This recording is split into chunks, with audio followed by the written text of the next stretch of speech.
அடுத்த ப்ரோமோ என்னன்னு பார்க்கலாம். இப்ப பார்த்தீங்கன்னா, விஜயா வந்து அவங்க நெனச்ச மாரியே வந்து மனோஜ் என்கேஜ்மெண்ட்ட நல்லபடியா முடிக்கிறாங்க.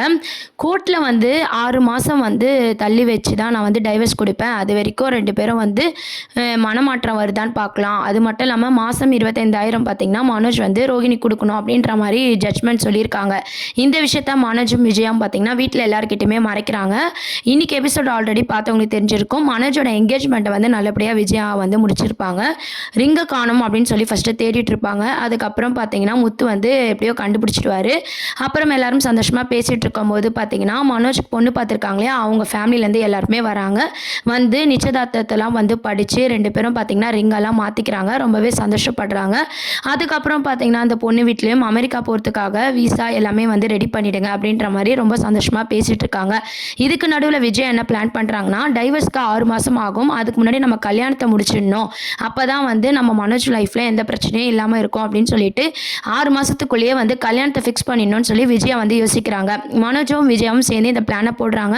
வீட்டில் யாருக்குமே இந்த விஷயம் தெரியாதனால எல்லாருமே பார்த்தீங்கன்னா அதுக்கு ஒத்துக்குன்னு ரொம்பவே சந்தோஷப்படுறாங்க. இப்போதைக்கு பார்த்தீங்கன்னா அந்த வக்கீல் மூலமாக தான் நம்ம முத்துக்கு வந்து ஆல்ரெடி இன்னைக்கு எபிசோடில் கால் வந்துச்சு. ஆனால் முத்துவால் பேச முடியல. அதுக்கப்புறம் வக்கீல் மூலமாக தான் முத்துக்கு இந்த உண்மை தெரிஞ்சு தான் அந்த மேரேஜ் வந்து ஸ்டாப் ஆகிற மாதிரி காட்ட போகிறாங்க. இப்போதைக்கு பார்த்தீங்கன்னா என்கேஜ்மெண்ட் வந்து நல்லபடியாக முடிச்சிட்டாங்க.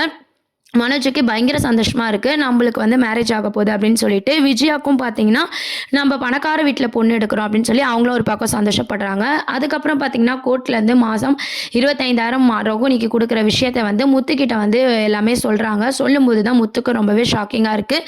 இது அண்ணாமலை மூலமாக தெரிஞ்சு இந்த கல்யாணத்தை இப்போதைக்கு தள்ளி வைக்கலாம் அப்படின்ற மாதிரி அண்ணாமலை பேசுகிறாங்க.